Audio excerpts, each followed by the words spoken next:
Hey, welcome to 4x4 Nation.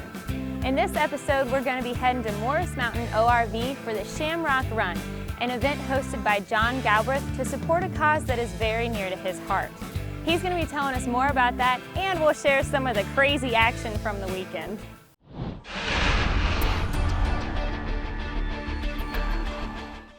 Randall Key with 4x4 Nation, and I'm a rock racer. I got hurt in 2002 in a gas explosion.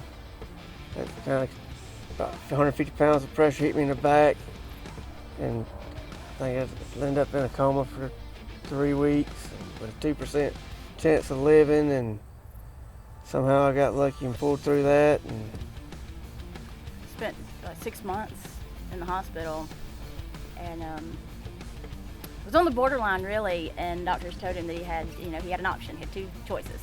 He could either live or he could die. It was up to him. And between the family that he had, that was awesome. Just they pulled him through it, and that's been what, 10 years? It's been 10 years ago, and now he's racing in a rock crawler and driving everything with hand controls that he has in everything. They give him the ability to do the gas and the brake all with his hands. And he has, tractors, dozers, land on the farm. He gets out there.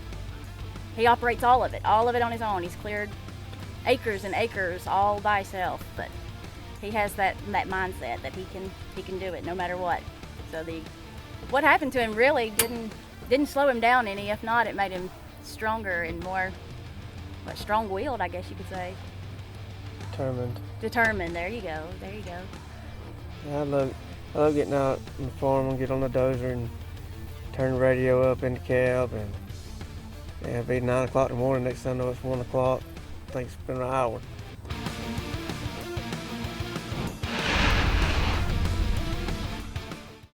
At Warren, this is our office.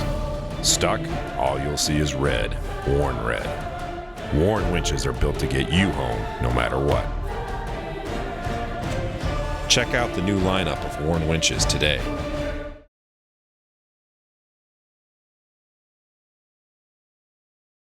Welcome back to 4x4 Nation. Check this out.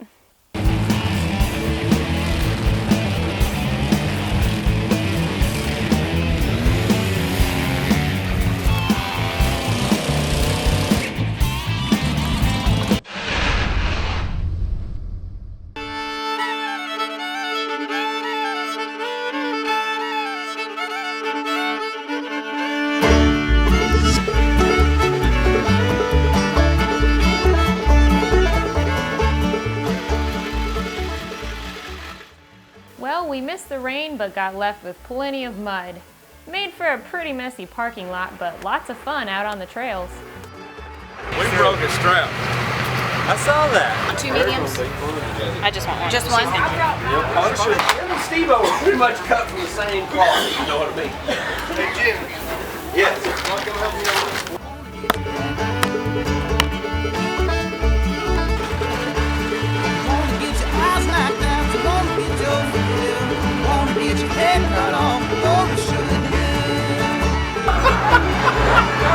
He needs to come to the ground. Get him, Daddy!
So I feel pretty good about it. Where y'all going now? I landed on my tires. So it's pretty good introductory rollover, I'd say. So.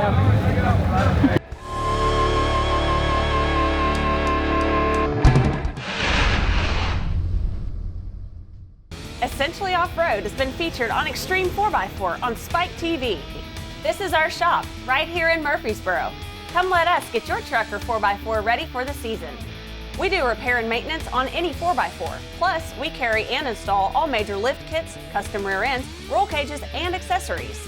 Call us at 893-8814 or visit essentiallyoffroad.com. Trucks and 4x4s are all we do, so bring yours to the experts. Hi, I'm Bree Molitor. I live in Tennessee, and around here we've got a lot of hills with a lot of mud and rocks. So when I'm in a competition or I'm out on the trail and I'm approaching an obstacle or a hill climb, what I like to do is watch the people that go before me and watch the lines that they use and see if that works. And if it works for them, then that's the line that I'm gonna try. If it doesn't work, obviously, then I'm gonna pick a different line or a different part of the trail. I'm gonna have to go trailblazing on my own. But I really don't like it when my number gets called first and I'm the first one up a hill or over an obstacle or whatever, because then I don't have the opportunity to watch and see what works for other people. That's not always a bad thing, because when you're driving, what works for one driver and their rig might not work for somebody else. So along with that, being able to watch what other people do and the lines that they use, there's a lot of finesse and skill involved in this sport that may not be apparent at first glance when you're watching it. It's not always just throttle down, most horsepower wins, whatever that might be. There's more finesse involved. If you launch up into the air, you don't want to come down in the throttle. Bad things are going to happen, I've learned from firsthand experience. So sometimes you've got to be able to think quickly while you're on the trail. You might have to make a change of plans while you're halfway through the hill climb, or you're partway through an obstacle, and you've got to be able to decide what's going to be best for you and your rig, whether that means backing up instead of just gassing it through, or if that's going to take too much time, you've got to find a new route that's going to help you to the top. So really it's that combination of being able to pick good lines and then just knowing your buggy, using the skills that you've got with it, it's going to get you to the top.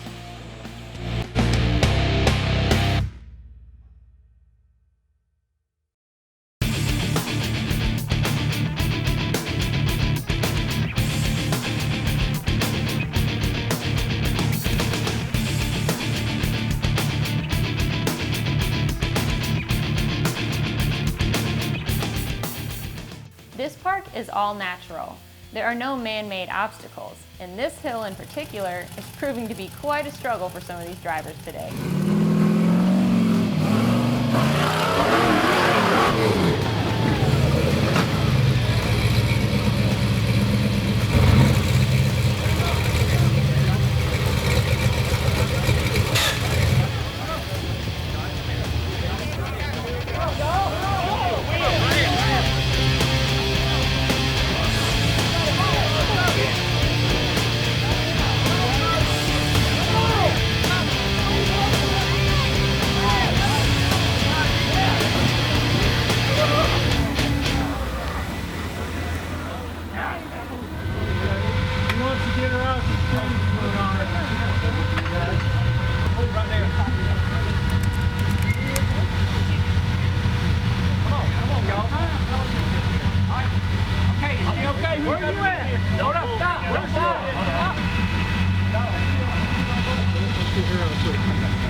Meanwhile, back at the camp, This car's full. John, you ask Ben if he needs more. That's good, man. Thank you. All right.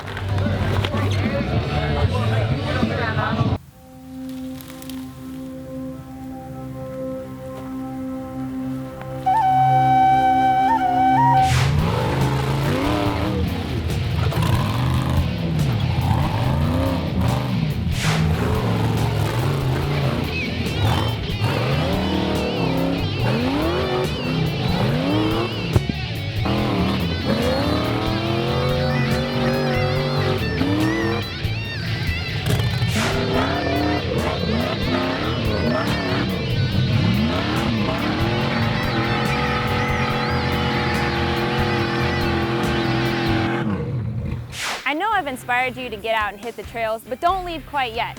We'll be back with more from 4x4 Nation.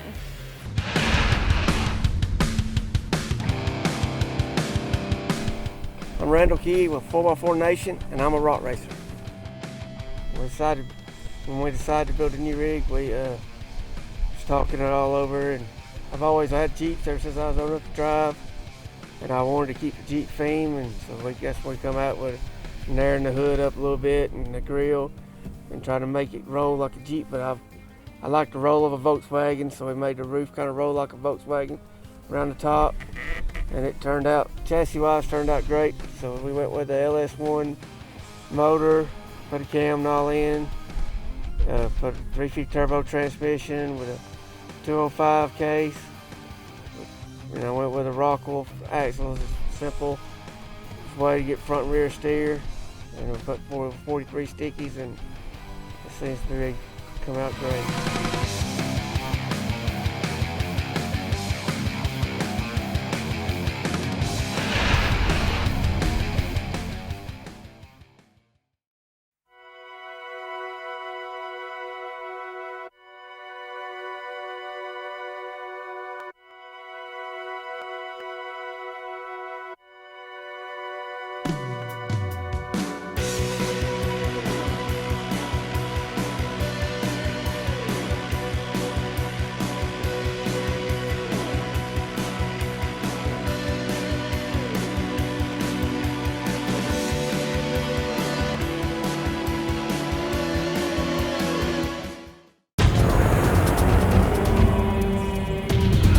Shamrock Run and Morris Mountain ORV Park in Alabama with John Gallbreath, the organizer of the event. So this event is really something that's near and dear to your heart. You want to tell us a little bit about why that's so? Sure. We started out this event and turned it into a charity event. The very first year that we did the event, we did a raffle, and then we changed it over to an auction. And all the money that we raise for this event goes to benefit Swachman-Diamond America, which Swachman-Diamond syndrome is a children's disease. It just is a horrible disease. It is a genetic disease, which means that the husband and wife both have to be carriers. In our situation, since our family has been afflicted with this disease, my daughter Joy is a carrier, and her husband is also a carrier. This disease has never shown up in either one of our family histories. The chances of someone being a carrier is 1 in 70,000. So the chances of two people getting together at 1 in 70,000 odds are just so slim, but it happened to us. If they make it through the first part of their life, the life expectancy is about 30 years old. I have lost 2 grandchildren to it, one at 3 months and one at 6 months. And it's a horrible disease, underdeveloped lungs. We only got to hold them a couple of times. And so because of that, we started to try to raise money. Why don't you tell me a little bit about the auction that you guys put on at this event? Sure. We originally started out, it was a raffle. Then we realized that the raffle, you might end up going home with a Dana 30 diff cover that you don't even have that rear end in your vehicle. So we changed it to an auction. And that way, whatever you need, you can bid the highest. And we've had some items that are just trinkets, flashlights and stuff like that will go for $100 or more. And it's strictly in the spirit of the charity event. How many years have you been doing this event? This is our 6th year. And it grows every year. We're hoping to raise more this year, but last year we gave them $11,800 in one weekend from this event. That's awesome. Do you consistently do it in this area, or have you put it on in other parks? It's always been done at this park.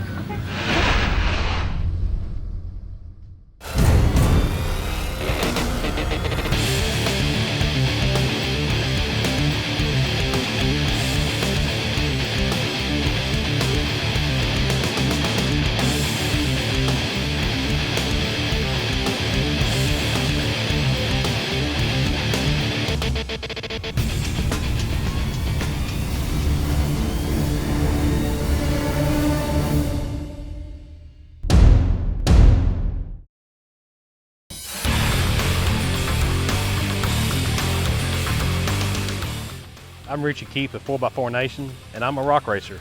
When we're not beating on these buggies on the weekend, we've got a job to do. We farm about 4,000 acres. We're just now completing harvesting 1,500 acres of corn, and we're starting on 2,500 acres of soybeans. All these crops generally would be about 350 to 400 tractor trailer loads, which helps feed the world. When we're not in the field, when it comes dark time, we're usually at the shop working on these things. After that, then most of the time we all do try to get together at the house, have a supper, from a bologna sandwich to a grilled steak. That pretty much makes our day.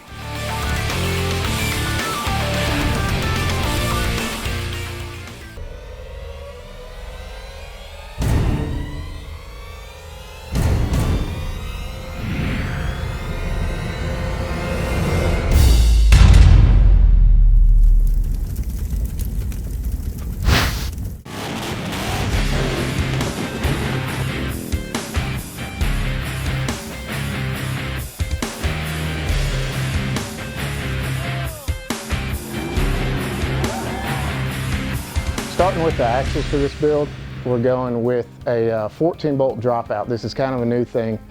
It's similar to a 9 inches that have been on the market, but a 14-bolt significantly larger. You got a 10.5-inch ring gear as opposed to a 9-inch. This is more suited to the type of wheeling that the sport's heading to here in the Southeast. It can hold up to the horsepower, hold up to the high jumps, and hold up to the large tires that we typically run.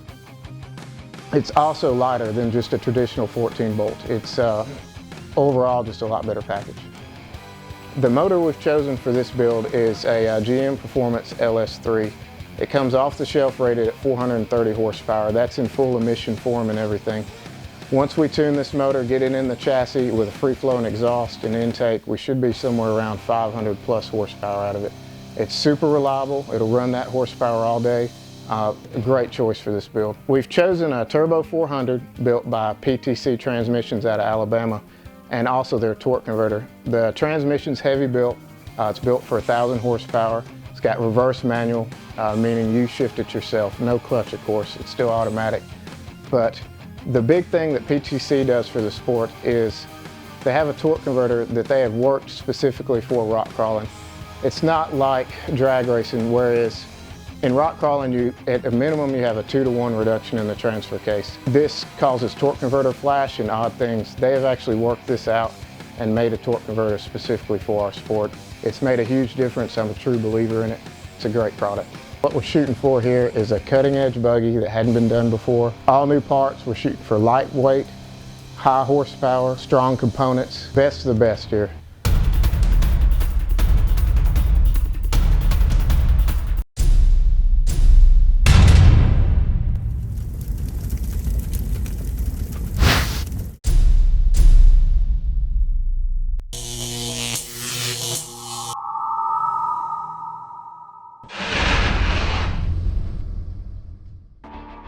I'm Randall Key with 4x4 Nation, and I'm a rock racer.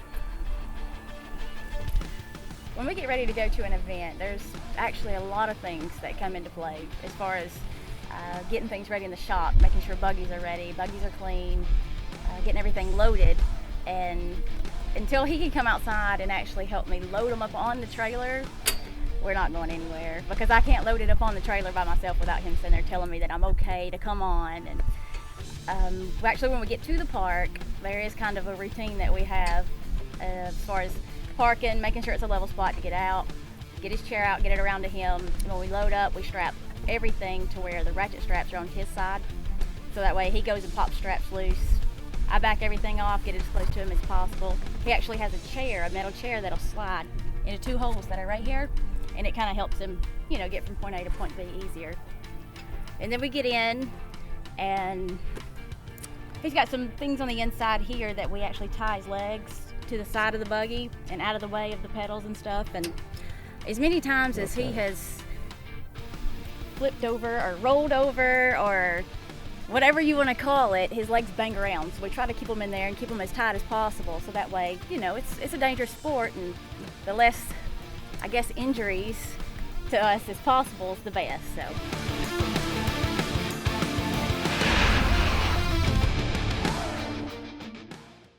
Coming soon, we'll be doing something a little different here at 4x4 Nation. We'll be showing you our first ever all-women's episode. That's right, we're bringing you an entire episode dedicated to all the ladies of the sport, complete with awesome action and maybe even a fun surprise or two. And of course, plenty of women who aren't afraid to hit the trails, get dirty, and maybe even give the guys some good competition. So check back with us soon, because this is one episode you won't want to miss. We rode with Alicia. I'm sober from Alicia. Thank you, Alicia. This is all courtesy of Alicia, 4x4 Nation. Thank you, we love you. Corny track clean up. Yeah. We're soaking wet and muddy, but we love Alicia. You know, this sport's not all about competition. Sometimes you just want to go out and see how muddy you can get.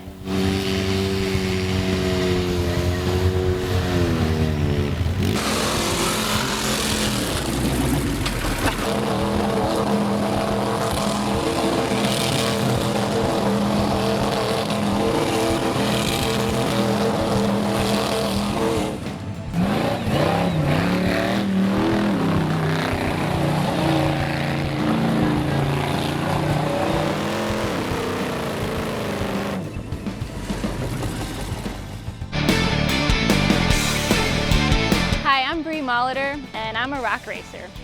I first got into this sport really because of my dad. He's been involved with it for about 15 years, and when I was younger, probably between 11 and 14 kind of age, I would go out wheeling with him, my brother and my grandfather, and we'd all go out mudding and have a big time. When I was 14 is when I really started driving a little bit on my own. The first rig I ever drove was my dad's M715 Military Kaiser. Had an LT1 Corvette motor, Rockwells with 4-wheel steering. It was pretty cool.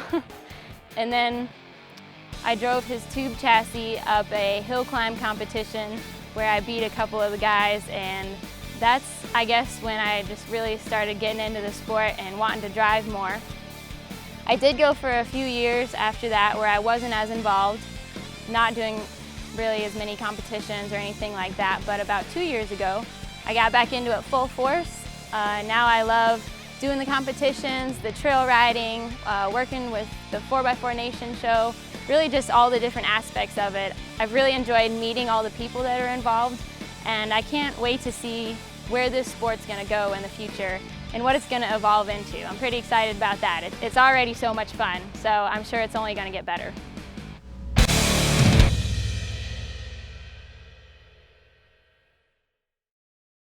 Thanks for watching 4x4 Nation. Be sure to join us for our next episode, where we'll be catching all the thrills, spills, and insane action from the Southern Rock Racing Series Round 1 at Chocolaco Mountain. See you then.